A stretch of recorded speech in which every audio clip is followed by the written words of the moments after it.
What if I told you the way it has always been done is not the best way? Facing your fears will change your life. The passion behind this journey is merging two separate worlds into one with the goal of creating value and awareness for a better life. I'd rather be sidelined trying to achieve greatness than watch greatness achieved and it only set on the sideline. Now introducing your host, Jacob Emery. This episode is brought to you by R&R Pipeline, an infrastructure company. If you don't continue this on, it's the next generation that fucks it up. That ruins it, yeah. And that's not what I want to happen. And so I'm already trying to be mindful of that. Yeah, and they always say the first generation sacrifices, builds it, second one carries it, third one ruins it. Right, yeah, basically. And so my plan is to make sure that the second generation understands that out the gate. And that's not the situation. I always admire multiple generations of family that are successful. Oh yeah. Especially like Adam Loon's a prime example, third generation of business ownership. And is he third generation? Yeah. Yeah, I didn't know that. And so when he came in here and interviewed him, it was 90 years since the original business had been founded. That's cool. And it was during the Great Depression, he bought it for $50 at an auction. Wild story. That's really cool. And he's taken it to a 10x level in his tenure. Yeah. And it will continue to evolve. And that's something cool. to be Yeah, really he's a proud humble about. guy. Yeah. Oh, Yeah, I didn't know that he was Yeah. third generation. That's cool. Yeah. So his dad was kind of probably more like us, only probably more abrasive and drinking and smoking cigarettes on the airplane kind of guy. Yeah. But and Adams, took what he learned and then executed at a much higher level. And that's cool. He's got a lot to be proud of. Yeah, that's awesome. The mindset about the standards of greatness for me, it's the consistency over the intensity. I used to be such an You're an intense inconsistent guy, person, Jake, yeah. but I'm consistently intense now, or I'm just an intense person that does it consistently. Or you're intense, but your stature makes it feel more intense too, Jake, because of how big and imposing you are. Where I think that's probably a detriment to some situations because you're not trying to be that way. No, I'm rarely ever trying to be. It's just me. It's just you. Yeah. And so I know that you probably have to buffer that from time to time. I do. And I have to understand that reality because someone will say something like, man, why are you so fucking intense right now? I'm like, what are you talking about? I don't even recognize it, and I'm not. What do you mean, this neck vein that's sticking out? You haven't seen intense, my friend, but the reality is I am aware of that now. Yeah. So I understand certain situations. Yeah. I have to smile and just let what is said be said and then handle it accordingly. So after. I started to realize that about myself as people started thinking things about me after they know me for a while or because of what they saw online. That didn't start that way because I'm not a big imposing person. It's it's usually the discipline showed at some other point where they figure it out later. But now it's out the gate, some people think one thing. And so I can feel that, you know what I mean? And so I try my best to kind of not operate that way, but it's hard. But you don't really have that choice sometimes, Jake, because of just the way, you never think it'd be a detriment to be a big in shape dude. I never thought it would be so awkward in business conversation. There's a respect though that comes with it too that you can't get otherwise. And it's a respect that's acknowledged awkwardly, but it's still usually pretty immediate. First conversation, normally when I shake someone's hand, which I don't ever try to break anybody's hand, but I've probably been pretty close a couple times. Yeah, not intentionally. I mean, I've been intentional once. I'm pretty sure that motherfucker's hand broke. He ain't been back since. But I don't recognize that. I haven't until more recently. The interesting thing too is building a brand. You have thousands and thousands of videos of you doing content over the years, and I probably have a couple thousand now. I don't know what's out, but thinking about that, I'm out there. Anybody that researches me now can clearly see all about me before they meet me. Yep. I try to never let that become a thing until I know someone first. Yep. Where our industry is not very prone to be on social media and do all that. So whenever I meet someone, I don't go into this world until I know that person well, just to control the narrative from the get go. And then when they see the other shit, oh fuck, it's next level. But I try to keep it on Front Street. Yeah. You probably had this happen a lot. You're fucking shredded up, you're jacked, you're a pretty motherfucker. You probably have been undermined on your intelligence a lot in your life because of that. For sure. And I'm starting to realize that now. I think that, Jake, honestly, even most recently, it started to change. And I think a lot that had to do with that was the island. Yeah. Because that has nothing to do with me having, the muscles help create some of the business, right? But the reality is, I think that what started to happen is I could tell by some of the business people I know that I didn't know well, the way they're starting to treat me different because they understand the execution of that.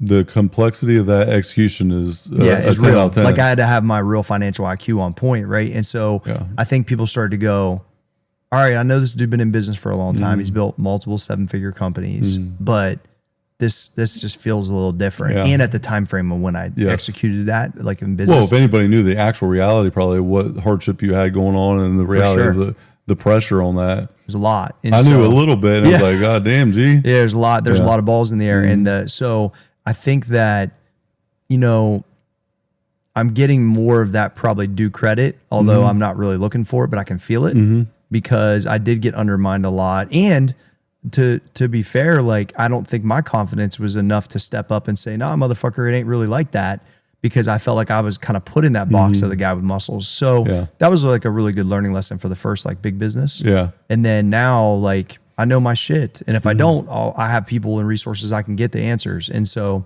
yeah, that's definitely been part of it. And people a lot of people just think you're lucky and that because of this or that. And, I just know that's not true. No. Yeah. So luck I know created. That, and I don't really need validation from other people. No. And that's the thing. Like, it doesn't matter if it's validated that you're as good as you are or validated where you got lucky. Yep. Because their opinions are irrelevant. Yeah, the outcome's the outcome, Jake. Like, at the end of the day, like, I got what I want. You don't have what you want.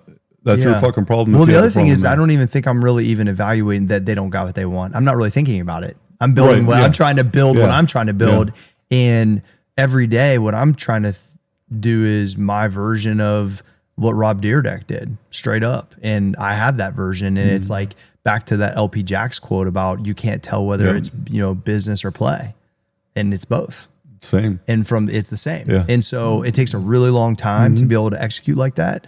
But when you can intertwine them together, it's a pretty fulfilling life. It is, because what you realize, everything that you do is part of the process that you wanted and you created. You worked your whole life to have this day to day. Absolutely. And I didn't realize how much fulfillment I would have in my business and personal life really merging into one. And then it's just what I do. It's who I am. It's part of, like, I don't work.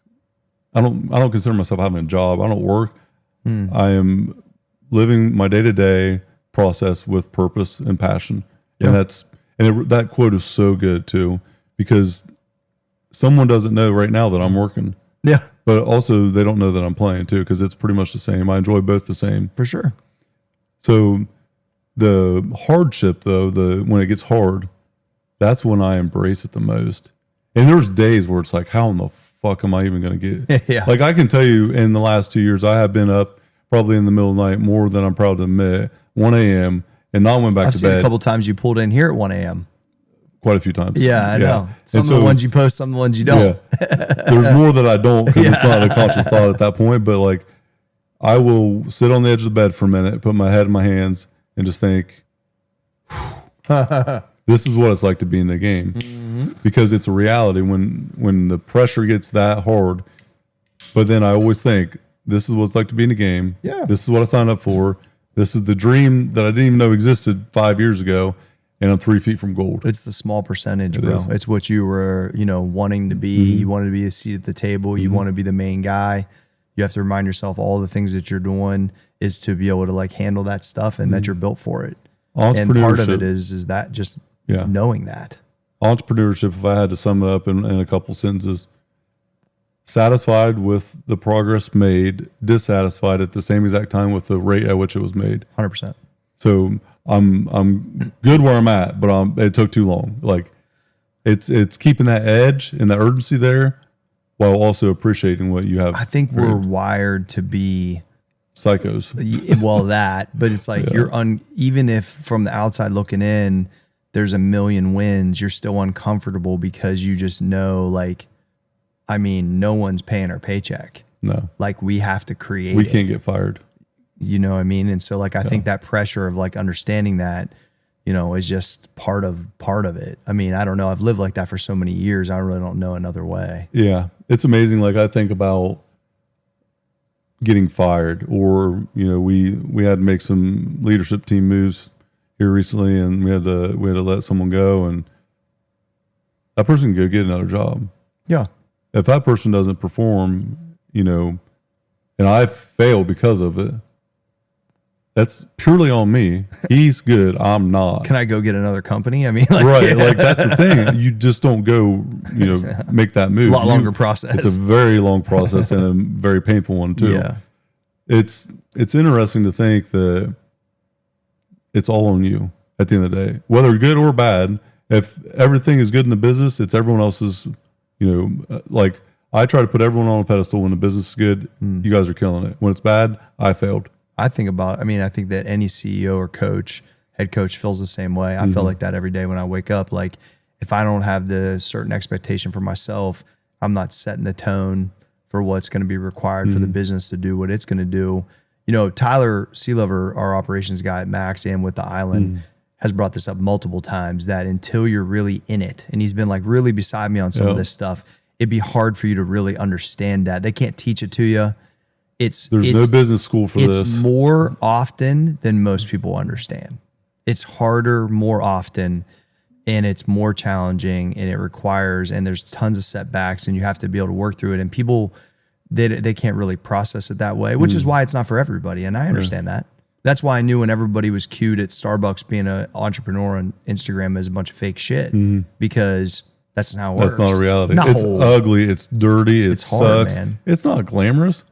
Everybody wants to look at the view up on this mountaintop, but nobody wants to climb up that fucking mountain. It's very difficult. And nobody wants to be on the training ground, but they want the trophy. The trophy is the lifestyle. Yeah. And that's what I think, that I have a problem with authority, and I don't like listening to other people. And so like the freedom is what doing my own creative situation is, what I'm always fighting for. Yeah. I do not like rules. I do not follow them well at all. You follow the ones you create for yourself well. Oh yeah. Self-created ones. Yeah. Them are called standards. G. You think about like how we feel about certain things. So many people were so in their feelings that they're unable to execute despite their feelings. Forget your feelings, follow the plan. Like if you have a plan for your life, you do that plan. If you don't because you don't feel like it, then you don't have a plan. You don't really have that burning desire to become the person that you're meant to be. It has to outweigh your feelings. And I think that I was watching, it's one of the Kung Fu masters. I was watching one of his podcasts, and he said one of the first hindrances in life is giving into pleasure. Now that could be food. It can be, sexual stuff. It could be anything that just that you see it and automatically you engage in it. That you don't have delayed gratification. You don't have the discipline to hold to it. And that is advice is the same way, like drinking every day or doing certain things or whatever it is. And it was interesting that he started there, because that just trips people up because they can't keep no consistency. And I think that's why I'm kind of thankful I'm in fitness, because I was to do my first bodybuilding show really taught me a lot of that discipline, that the goal was worth more than the food. And the way I felt along the way contributed to me getting more clients. And once I kind of understood that at 20, I was like, oh, this is the path. Yeah. I mean, dude, that was my big thing at a young age that I didn't realize had set a foundation for me until I was older. Yep. I'm 13 years old. I'm sick of being made fun of. I'm fucking miserable in life. And I'm hitting the bar because I'm angry, but also because I don't want to look that way anymore. Yep. And 20 years later, dude, it's still delayed gratification is probably one of the most underestimated superpowers in the world. It's hard. And it's hard for even people that are disciplined. If I even think about the Island, this is the third boating season. I haven't even stayed there more than 5 times, but I've been paying the payment and spending a gang of money and a gang of time on the thing. Now I know for 50 years, I'm going to be able to, enjoy it. And then my family for longer than that, right? Journal Island, that family owned it for 100 years, Jake. That's what I aspire to, is that type of thing, right? And so I realized that all this delayed stuff right now of a couple years, Part of not it. the right timing, a lot of fucking money, a lot of, ups and downs will be worth, probably a couple generations of like gratifying memories and stuff. But it was a little bit hard as soon as the winter hit, I'm cutting these checks and I can't even get there. And, even when I went there the other day, it felt weird. I have things to do, but not a ton of stuff to do. It almost feels weird to be like, wait, do I almost get to enjoy this now? Yeah. It's strange. And it doesn't even feel like it's mine. Right.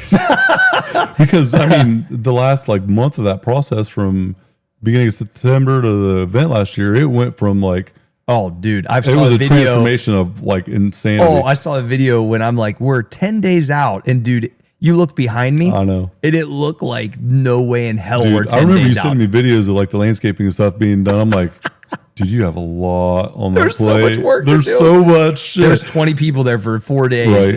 And then when I came out to the island, I'm like, holy what the shit. fuck? It was like a transformation. Dude, it was incredible. Shout out Ken Rittenhouse. Yeah, shout out everybody that put that effort in. Like, them guys killed it. It's incredible. You receive in life what you desire for others. I truly believe in that. Call it karma, call it whatever, but you want to see everybody win. Yeah.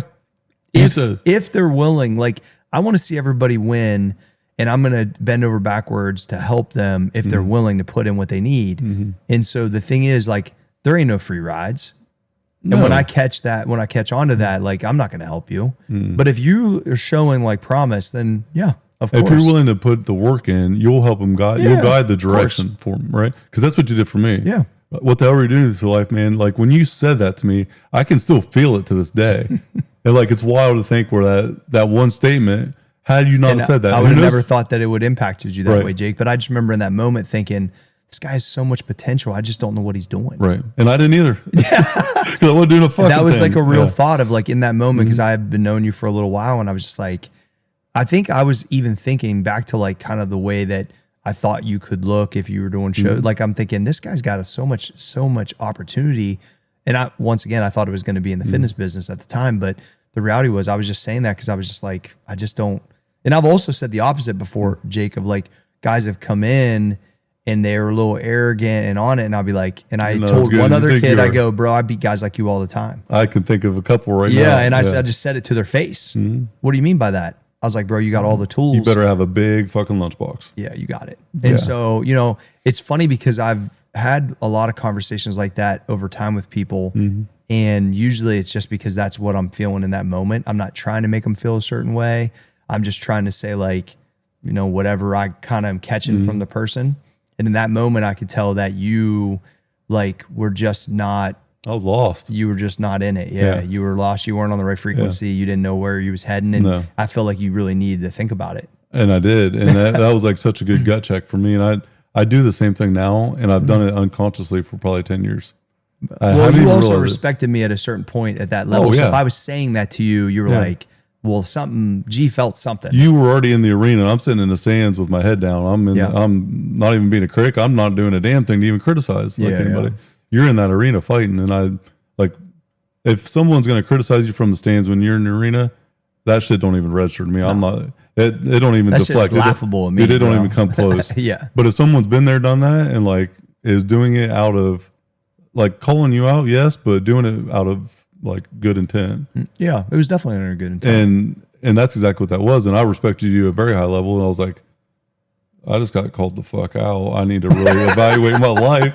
But I knew because I was probably hungover that day. Probably. Like I was probably doing dumb shit because I remember that time frame. And the value. How old were you then? Like maybe 19 or 20? Yeah. I was thinking 20. Yeah. But it was definitely 19, 20-ish. Because I had been working at R&R. I remember being laid off. You're like AG's age. That's crazy. Yeah. That's wild, dude. But here's the other thing too, is like my reputation at that age was trash. Well, the other thing is I didn't know that about you, Jake. Right. I only know what I saw in the gym. Right. And I only picked up on the way you were feeling that day. Well, you dialed it in pretty quick. But you think about it, like, don't ever set your self-worth on a moment of time. Like, we all make freaking catastrophic mistakes. Yeah. But don't let that be the reason that you get buried. Don't set your self-worth on one mistake or one moment of time. Every superhero had to overcome this thing, and so did every villain. Oh yeah, you just got to choose which one you're going to. Well, and like I fuck stuff up all the time, and so do you. Dude, every and day. I think the people are surprised when people are vulnerable and say that. Yeah, I'm a catastrophic failure. They have to know that that's part of the process. Yeah.